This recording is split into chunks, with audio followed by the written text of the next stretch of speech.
लेकिन वो तो बेचारा भूखा मर रहा है, तो उसको तो बनाना ही पड़ेगा। गुरुजी ने गाड़ी रोकी, मुझे लेके गए और उससे पूछा तुम्हारा नाम क्या है, परिवार में कौन कौन है। उसने सब बताया। 3 लड़के हैं, सब सर्विस कर रहे हैं, लेकिन जब मुझे रोग हो गया, ये छुआछूत का रोग है, तो सब ने हमको छोड़ दिया, अब मैं यहाँ पर हूँ। तो मैं छोटा था और मैंने उससे पूछा कि भाई इतना तुमको दुख है, इतना कष्ट है, तुमको मरने का मन नहीं करता? मैंने पूछा कि आदमी सब सुविधाओं में से युक्त होता है, थोड़ा सा दुख हुआ, किसी ने कुछ कह दिया, फांसी पर लटक जाता है। बोले हमें बड़ा दुख हुआ इसलिए हम मर रहे हैं, अब हमारा इस दुनिया में कोई काम नहीं, बोल देते ना लोग, वो लटक जाते। थोड़े थोड़े दुख में परेशान होकर के लोग आत्महत्या कर लेते। मैंने कहा तुमको मरने का मन नहीं करता? मुझे अच्छे से याद है, वो ऐसे झुक के बैठा हुआ था, रोटी बना रहा था, जैसे ही मैंने कहा मरने का मन नहीं करता, तो ऐसे खड़ा हो गया, तन गया। बोले महाराज ये मनुष्य शरीर मिला है, ऐसे ऐसे छोड़ देंगे इसको? बड़े भाग्य से मिला है। मैं दंग रह गया। बाद में मैंने गुरुजी से पूछा, हमने कहा महाराज ये मरने के मन क्यों नहीं करता? तो महाराज हंसने लगे। उन्होंने कहा अगर ये मरने का मन करेगा तो भोगेगा कौन? भगवान भी वृत्ति वैसी बना देते हैं, समझना। उसको भी सन्यासी होने का मन नहीं कर रहा कि साधु हो जाए, कि महात्मा हो जाए, क्योंकि भोग रहा है। ध्यान रखना, संसार में सुख दुख ये नियति का परिणाम है। सुख भी आएगा, दुख भी आएगा, दिन और रात दोनों आएंगे, लेकिन आप उनका उपयोग अपने जीवन में कैसे कर पाते हो, ये आपके ऊपर, हमारे ऊपर निर्भर करता है। और मैं आपसे बहुत अच्छे से निवेदन करता हूं कि रात्रि से बचने के 2 उपाय हैं, या तो प्रकाश की व्यवस्था करो या आंख बंद करके सो जाओ,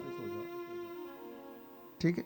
ऐसी जीवन में दुख से बचने के 2 ही उपाय हैं, या तो ज्ञान की प्राप्ति करो और या फिर आंख बंद करके उसको छोड़ो, महत्वहीन बना दो, जाने दो। आज का दिन है, आज खराब आया, कल फिर अच्छा आएगा। ये जीवन ऐसे ही चलता है। आप ये नहीं सोच सकते कि आपके जीवन में सब अच्छा ही अच्छा हो। आप नहीं सोच सकते कि आप किसी के जीवन में बुरा ही बुरा हो। हम लोग ऐसे ही सोचते हैं। हम सोचते हैं कि सामने वाला कभी सुखी न रहे, हमारे जीवन में कभी दुख ना आए, लेकिन ऐसा किसी के साथ घटित नहीं होता। इसलिए कथाओं से जुड़िए, अपने आप को जोड़ के रखिए।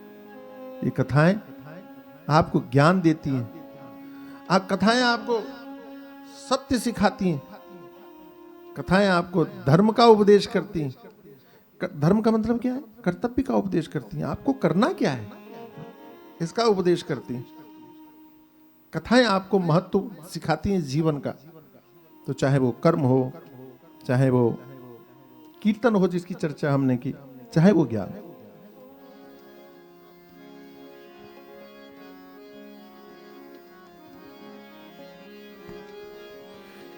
ज्ञान गंगा नहाय ले प्यारे मना, ज्ञान गंगा नहाय ले प्यारे मना, ज्ञान गंगा नहाय ले प्यारे मना, ज्ञान गंगा नहाय ले प्यारे मना।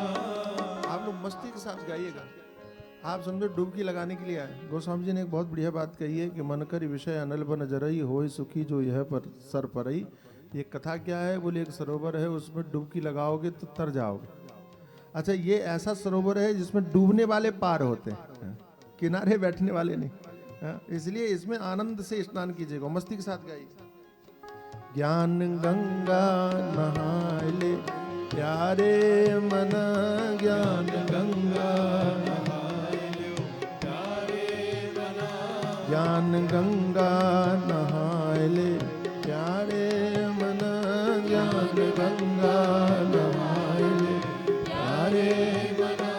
मैल अपनो छुड़ाए ले प्यारे मन, मैल अपनो छुड़ाए ले प्यारे मन, ज्ञान गंगा नहाय ले प्यारे मन, ज्ञान गंगा नहाय ले प्यारे मन। कथा तीरथ मेरे मन तू डुबकी लगा, कथा तीरथ मेरे मन तू डुबकी लगा, कथा तीरथ मेरे मन तू डुबकी लगा, कथा तीरथ मेरे मन तू डुबकी लगा।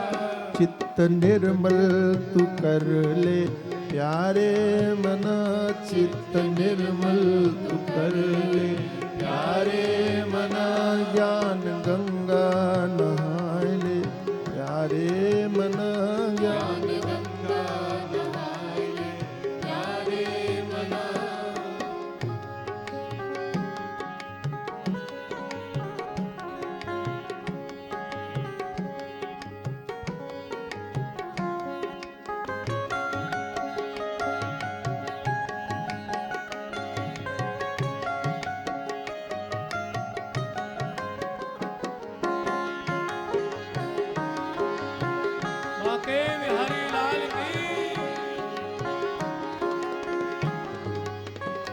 नाम कीर्तन से वाणी को पावन तू कर, नाम कीर्तन से वाणी को पावन तू कर, नाम कीर्तन से वाणी को पावन तू कर, नाम कीर्तन से वाणी को पावन तू कर।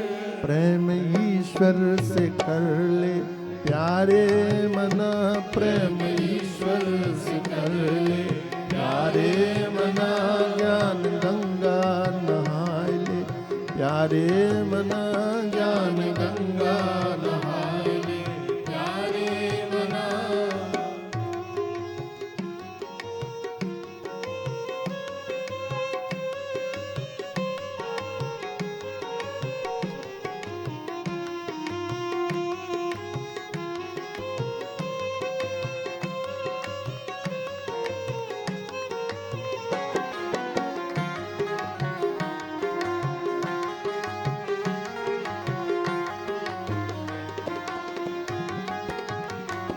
ब्रह्म विज्ञान से बोध अपना तू कर, ब्रह्म विज्ञान से बोध अपना तू कर, ब्रह्म विज्ञान से बोध अपना तू कर, ब्रह्म विज्ञान से बोध अपना तू कर।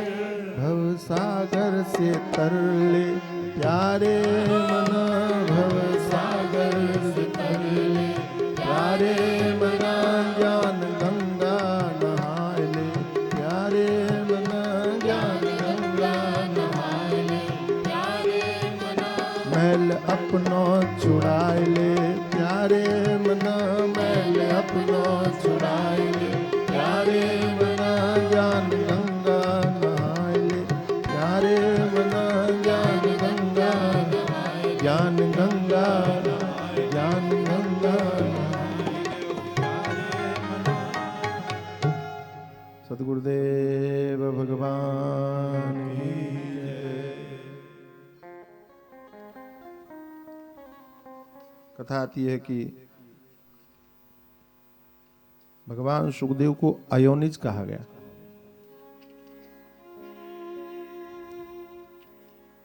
तो हम ये जानना चाहते हैं कि उनका प्रादुर्भाव कैसे हुआ। आपने सुना ही था कि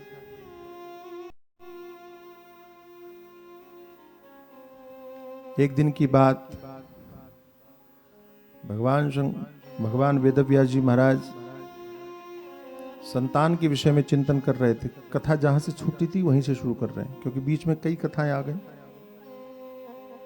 चिंतित हो रहे थे कि को अस्य स्वामी भविष्यति, जो हमने कमाया है इसका स्वामी कौन होगा, इसलिए संतान होना आवश्यक है। उसी के बीच में और भी कथाएं आ गई। भगवान वेदव्यास जी ने कहा कि संतान होगी कैसे, क्या करें। विवाह तो हुआ नहीं, पहले के व्यास की कथा है, अभी के नहीं। ऐसी स्थिति में संतान कैसे होगा, उसके लिए तो विवाह करना पड़ेगा। और विवाह करना तो बड़ा झंझट का काम।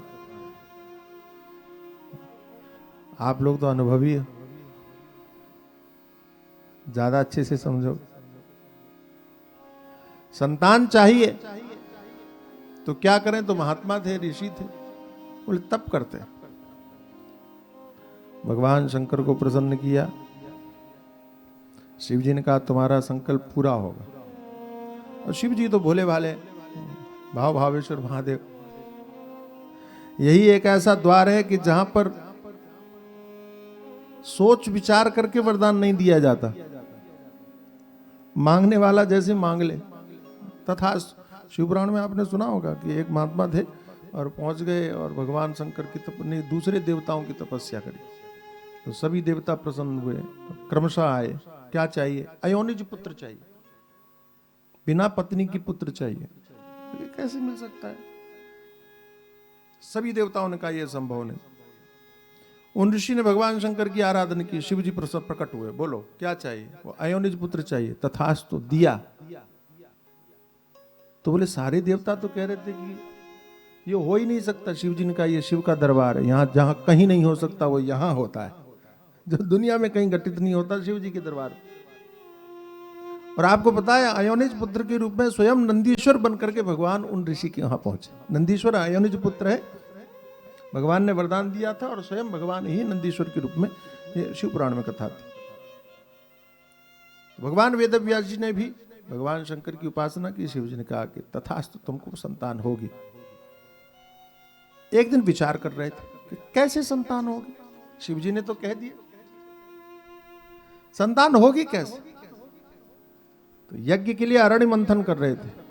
शूलपाणिम नमस्कृत्य जगामाश्रममात्मना सकत्वाश्रममेवाशु बहुवर्षशमातुर अरणि संगीतं गुह्यं ममन्थाग्निं चिकीर्षया मंथनं कुर्वतस्तस्य चित्ते चिंता भरस्तदा।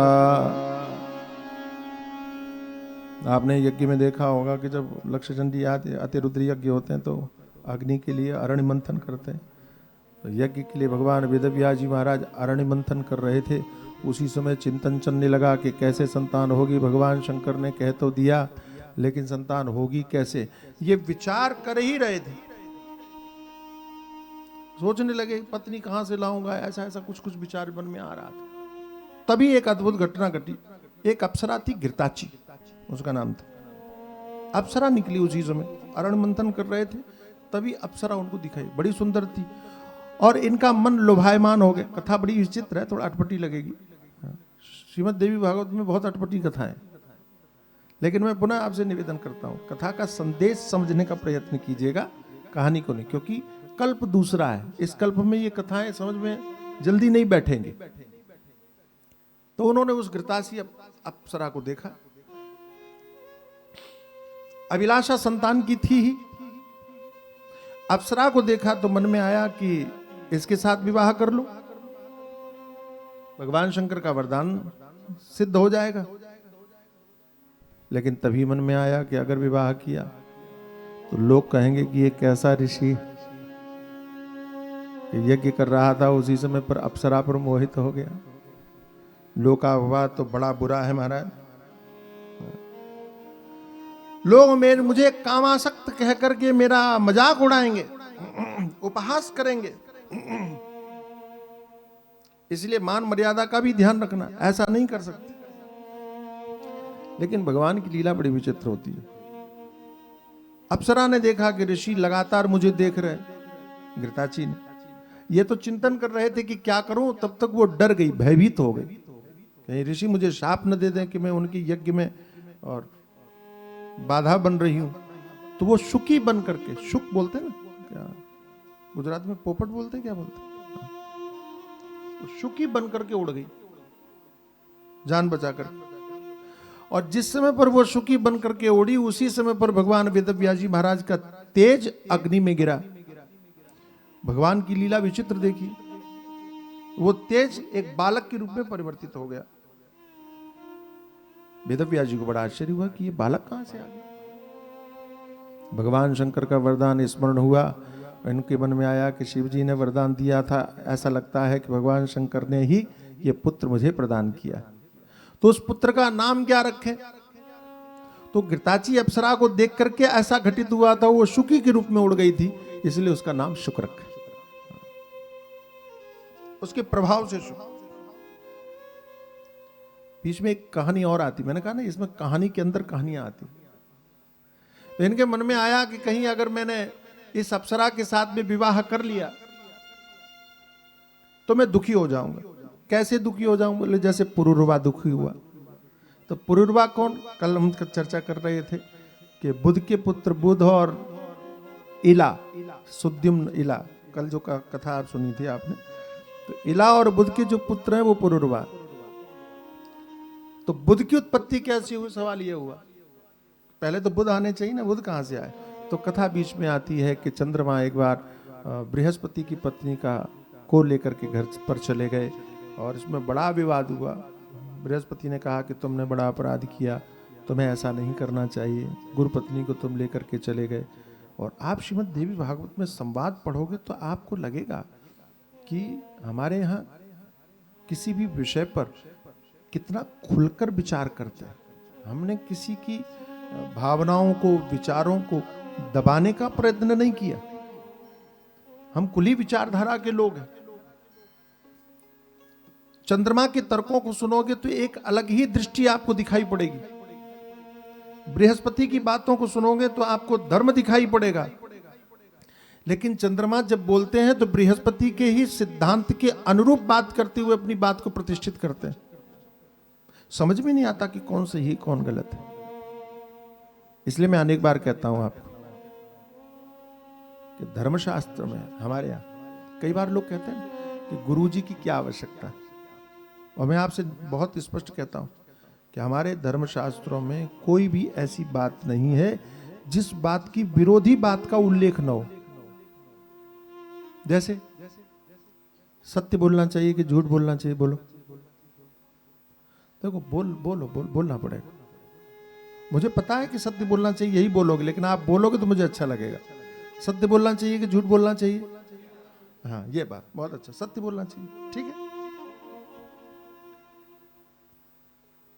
आपके सामने से, ध्यान से सुनना, आपके सामने से वो एक गाय भाग करके गई और पीछे वो काटने वाला उसको ढूंढ रहा था और उसने आपसे पूछा कि गाय किधर गई है। अब बताओ, सत्य बोलना चाहिए कि झूठ बोलना चाहिए?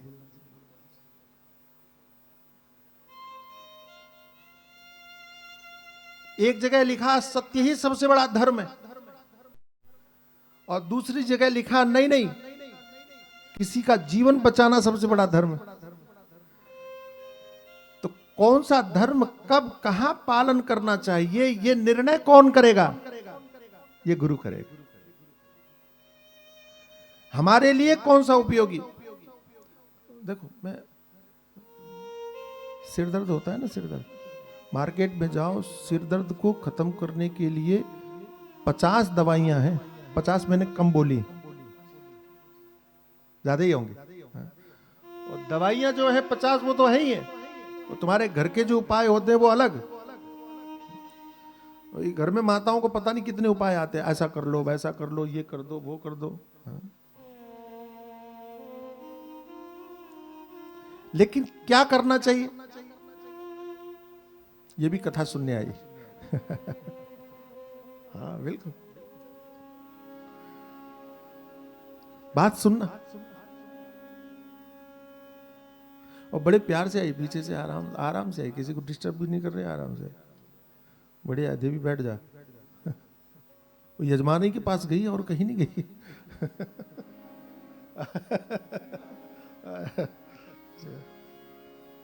सदगुरुदेव भगवान की। अब 50 दवाइयों में से आपको कौन सी लेनी है, डॉक्टर बताएगा, है ना? आपको कौन सा अनुकूल है वो डॉक्टर कहेगा। अपने खोपड़ी मत लगाओ। हमारे डॉक्टर साहब कहते हैं कि स्वामी जी ज्यादा दुनियादारों की झंझट में नहीं पड़ना, क्योंकि बहुत सारी चीजें दे देते हैं लोग, ये कर लो, वो कर लो, वो कर लो, और वो कई बार झंझट पैदा हो जाए। मैं आपको बताऊं, मेरे कान में कुछ गड़बड़ था, प्रॉब्लम आ रही थी, मैं परेशान हो रहा था। तो मैं एक जगह कार्यक्रम में था, तो एक देवी आई तो कहती, स्वामी जी वो ऐसा कर लीजिए, वो एक होता है, वो सुहागा होता है, सुहागा, सोने पर सुहागा बोलते हैं, तो सुहागा होता है। बोले सुहागा जो है वो कान में डाल दीजिए तो वो ठीक हो जाएगा। थोड़ा दर्द हो रहा था, बोले एकदम ठीक हो जाएगा। मैं बातों में आ गया, ना कर नहीं पाया, और मैंने कान में डाल दिया, कान से खून निकलने लगा। डॉक्टर ने कहा कि इधर उधर किसी की बात नहीं माननी चाहिए, ये कर लो, वो कर लो, नहीं करना चाहिए। तो क्या करना चाहिए? बोले डॉक्टर जो कहे वो करना चाहिए। ऐसे ही मैं आपसे कहता हूँ कि किसी ने ये कहा वो कर लो, किसी ने कहा वो कर लो, किसी ने कहा यहाँ ये लिखा है वो लिखा है। अरे धर्म ग्रंथों में तो बहुत कुछ लिखा है, आप धर्म ग्रंथों की सारी बातें नहीं मान सकते, इसलिए अपने मन से पढ़ करके भी कोई चीज का प्रयोग अनुष्ठान नहीं करना चाहिए। आपको वही करना चाहिए जो आपका गुरु कहता है, आपके गुरुजन कहते हैं। गुरुजन कहेंगे तो आपकी हानि नहीं होगी। और उस विवाद का पूरा परिणाम यह निकला कि समस्या ये हुई और अंत में फिर युद्ध हुआ हमारा देवताओं में। देवता सारी सेना लेकर बृहस्पति के पक्ष से गए, भगवान शंकर भी बृहस्पति के पक्ष से गए, लेकिन बाद में कहा कि नहीं, लड़ने का कोई लाभ नहीं। ब्रह्मा जी ने सबको शांत किया और बृहस्पति की पत्नी वापस गई। समय आने पर उनके संतान हुई तो उनका नाम क्या रखा जाए, तो चंद्रमा ने कहा ये पुत्र तो हमारे, हम रखेंगे। उनका नाम हुआ बुध। बुध तपस्या करने गए और उन्हीं बुध की पुरु हुए इला के पुत्र के रूप में, जिनकी कथा आप कल सुन चुके हैं। जो वो लड़का लड़की नहीं बन जाता था महीने भर में एक, वही इला, तो उसी के पुरुरवा हुए। अब पुरुरवा जो थे वो बड़े अच्छे राजा थे, बहुत अच्छे राजा थे। बाद में जब भगवती की कृपा से वो पूरी तरह पुरुष हो गए तो राजा तो बन गए। एक बार इन्होंने उर्वशी को देखा तो मोहित हो गए। उर्वशी को देख करके मोहित हो, उर्वशी से कहा कि हम तुम्हारे साथ विवाह करना चाहते हैं। उर्वशी देव स्वर्ग में रहने वाली अप्सरा, लेकिन उसको किसी का शाप मिला कि तुमको पृथ्वी पर रहना पड़ेगा, तो समय पास करने के लिए वो आ गई थी। तो राजा ने जब कहा कि हम तुम्हारे साथ विवाह करना चाहते हैं, तो उसने कहा हमारी 3 शर्तें हैं। हमारी 2 भेड़ें, भेड़ जानते हैं जिनकी ऊन के कपड़े बनते हैं, हाँ भेड़, 2 भेड़ हैं, उन बच्चों को उनको संभाल के रखना, मैं केवल घी खाऊंगी, और नर नारी के संपर्क के बिना समय पर उस अवस्था के अतिरिक्त कभी मैं आपको नग्न न देखूं, ये मेरी शर्तें। अगर मैंने देखा तो मैं चली जाऊंगी। राजा ने हाँ भर लिया। लेकिन जब देवताओं ने उनको बुलाना हुआ तो एक बार उनकी भेड़ों को चुरा लिया और एक व्यक्ति नग्न अवस्था में उनको पकड़ने के लिए दौड़ा। उसी समय पर बिजली चमक गई, नग्न अवस्था में देख लिया। अब उर्वशी छोड़ के चली गई। अब ये पुरुरवा रोए बड़ा दुखी होकर के, हाय हाय मेरी उर्वशी चली गई। उर्वशी ने समझाया कि तुम पागल हो, इस संसार में कोई किसी का है नहीं, तुम पकड़ के रखोगे तुमको रोना ही पड़ेगा। और ये संसार का नियम है कि आपने किसी को पकड़ के रखा, आपको दुखी होना पड़ेगा। इसलिए किसी को भी पकड़ने की जरूरत नहीं। जितना व्यवहार जिसके साथ में तुम्हारा लिखा हुआ है, उतना ही व्यवहार तुम्हारे जीवन में घटित होने वाला है, न उससे कम न उससे ज्यादा। तो जीवन कैसे चलाना चाहिए बहुत बढ़िया बता दिया कि जैसे रेलवे यात्रा करते हो, रिजर्वेशन करवाते हो, सीट आपको मिलती है, आपको पता है कि अमुक डिब्बे में आपके अमुक सीट है, और आप जाते भी हो, बढ़िया बिस्तर लगाया, बढ़िया आराम से बैठे, आराम से सोए। सामने वाला कोई अगर आपके अनुकूल मिल गया तो आपने संबंध भी बना लिया, पूछ लिया तुम कौन हो, क्या नाम है, कहाँ से आए हो, हाँ प्रेम भी हो गया। खाने पीने में भी साथ में आप ले दे करके खा पी रहे हो, बड़ा आनंद से चल रहा है, ध्यान से समझना। और जब उसका स्टेशन आ गया, वो उतर गया, आप रोते हो, अरे बोलो ना। आपको दिल्ली जाना है कि आपको मुंबई जाना है, दिल्ली जाना है और उसका स्टेशन बड़ौदा में है, वो उतर गया तो आपको दुख होगा, दुख होगा, हाय हाय हमारा साथी चला गया। अरे उसका स्टेशन आ गया, उतर गया, तुम्हारा स्टेशन अभी नहीं आया इसलिए तुम नहीं उतर रहे हो। और जब आपको भी छोड़ना होगा ट्रेन, तब भी आपको दुख होगा। इतनी प्यारी ट्रेन, इतनी सुंदर ट्रेन, इतना सुंदर हमारा डिब्बा, इतना सुंदर हमारा सीट, हाय हाय मुझे छोड़ना पड़ रहा है, आपको दुख होता है? नहीं, क्योंकि आपको लगता है कि जो यात्रा हमको करनी थी उसमें ये सहायक थी, हमारी यात्रा पूरी हो गई, ट्रेन का काम पूरा हो गया, हम इसको छोड़ रहे हैं, हमें दुख नहीं होगा। ऐसे ही यात्रा करने के लिए ये रेलगाड़ी भगवान ने आपको दी है, जब पहुंच जाएगा आप ऐसे ही छोड़ देना कि हमारा काम पूरा हो गया, अब इसकी आवश्यकता नहीं। ये सजगता रखनी पड़ेगी, नहीं रखोगे तो रोते रहो। ध्यान देना, सिर पटकते रहो, कोई सुनने वाला नहीं। मैंने देखा एक व्यक्ति की मां मर गई, सिर पटकने लगा, लोगों ने पकड़ा, क्या कर रहे हो? हाय मां चली गई, तो तुम क्यों जा रहे हो? सिर पटकोगे तो तुम भी मर जाओगे, दुखी होने से क्या लाभ? तो क्या करें? अरे मां ने जो कहा वो करो ना। मां के जाने के बाद में भी उनका उपदेश क्या है उसको महत्व दो ना। पिता के कार्यों को महत्व दो ना।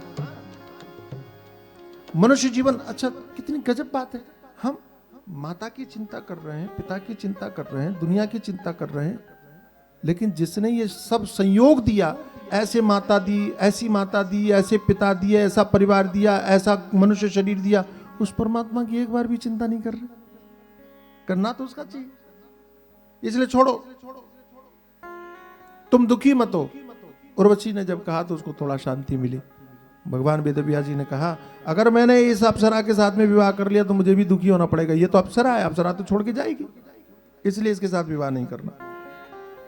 तो वो जो शुकी जो थी, इसको देख करके जो संतान अग्निदेव से प्रकट हुई अरण्य करते समय पर, अरण्य मंथन के समय पर, उसी का नाम रखा उन्होंने शुक। बोलो सुखदेव भगवान की। श्रीमद् देवी भागवत में सुखदेव का प्रादुर्भाव भी अलग है और इनकी कथा थोड़ी और अलग है। अभी तक आपने क्या सुना है? अभी तक सुना है यम प्रव्रजंतम अनुपेतम अपेत कृत्यम पायनो विराकातरया जुहाव पुत्रेत तन्मयतया तरवो विनेद तं सर्वभूत हृदय मुनिमान। तो अभी तक आपने ये सुना है कि जन्म लेते ही सन्यासी बन गए, परिव्राजक बन गए, लेकिन यहाँ कथा दूसरी है। जैसे थोड़े बड़े हुए तो भगवान वेदव्यास जी महाराज ने कहा कि अब तुमको विवाह करना चाहिए। भगवान सुखदेव का विवाह, हाँ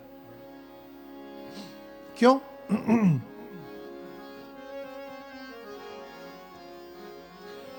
ददामि तव वित्तं तु पार्थयित्वा प्रार्थयित्वा भूपतिं सुखं भुङ्क्ष्व महाप्राज्ञ प्राप्य यौवनमुत्तमम्। देवी भागवत में बड़े सुंदर सुंदर उपदेश। भगवान वेदव्यास जी ने कहा कि हम तुम्हारा विवाह करेंगे, किसी राजा से मांग करके तुमको प्रचुर धन देंगे, अच्छा खासा पैसा देंगे, जीवन के सुख का उपभोग करो। तो हम ये चाहते हैं। क्यों? हमने बड़ी तपस्या से तुमको पाया है, हम चाहते हैं तुम हमारे सामने रहो, विवाह करो, संतान उत्पत्ति करो, ऐसा करो वैसा करो। बताया। अच्छा, हर माँ बाप की यही इच्छा होती है, आपकी ओनो माताओं की ज्यादा होती है। इनकी तो ऐसी इच्छा है कि बच्चा पैदा हुआ नहीं कि थोड़ा बड़ा हो गया, कोई ज्योतिषी मिल जाए तो हाथ पकड़ के, भैया महाराज दिखाओ इसका विवाह कब होगा। पढ़ने लिखने की उम्र नहीं हुई, सबसे पहले पूछे विवाह कब होगा। बड़ी चिंता होती है, विवाह होगा कि नहीं होगा, होगा तो कब होगा, बहू कैसी आएगी। भगवान वेदव्यास जी महाराज ने कहा तुम सुख का उपभोग करो, लेकिन भगवान सुखदेव कहते हैं किम सुखम मानुषे लोके ब्रूहितात निरामयम दुख विद्धम सुखम प्राज्ञा न वदंती सुखम किल। ये देवी भागवत की विशेषता है कि कितना सुंदर उपदेश करते हुए कहते हैं, पिताजी संसार का कोई एक ऐसा सुख बता दो जो बिना दुख के मिलता हो। संसार में कोई सुख है क्या? अच्छा, हम लोग कभी विचार नहीं करते। आप भोजन करते हो ना, पेट भर जाता है, बड़ा आनंद आता है, लेकिन उसके पीछे का दुख देखा है? और एक नहीं, कितने लोगों का दुख उसके पीछे लगा हुआ है, कभी ध्यान दिया? एक किसान पहले खेती की जुताई करता है ना, कितना परिश्रम करता है, बीज बोता है, फिर उसका पालन पोषण करता है, ठंडी नहीं देखता, गर्मी नहीं देखता, बारिश नहीं देखता, कितना परिश्रम करता है, फिर काटता है, फिर उसको इकट्ठा करता है, फिर उसको बाजार में लेके बेचता है, फिर आप उसको बाजार से खरीद के लाते हो। खरीदने के लिए पैसा कमाना होता है, वो पैसा आप भी कमाते हो परिश्रम से, वो भी फ्री में नहीं मिलता। अच्छा, लेकर के आ गए तो फिर खा लेते हो? बोले नहीं, अभी काम बाकी है। फिर उसको पिसाते हो कि चावल आया तो उसको फिर पकाते हो, और उसमें भी बड़ा झंझट है कि दाल कैसी होनी चाहिए, उसमें भी गड़बड़ हो गया तो स्वाद गड़बड़ हो जाता है। इतना परिश्रम करने के बाद में भी अगर स्वाद में गड़बड़ हो तो भी तृप्ति नहीं होती। तो माताएं परिश्रम करती हैं, आप परिश्रम करते हो, लोग परिश्रम करते हैं, सब लोगों का परिश्रम जब इकट्ठा होता है, दुख इकट्ठा होता है, उसके बाद में और सुख कितनी देर के लिए मिला? 15 मिनट के लिए। 15 मिनट में भोजन किया, उसी समय सुख हुआ, बाद में तो खत्म। जैसे ही गले के नीचे से उतरा उसके बाद में उसके सुख का कोई मतलब है क्या? जब तक जीवा पर रहा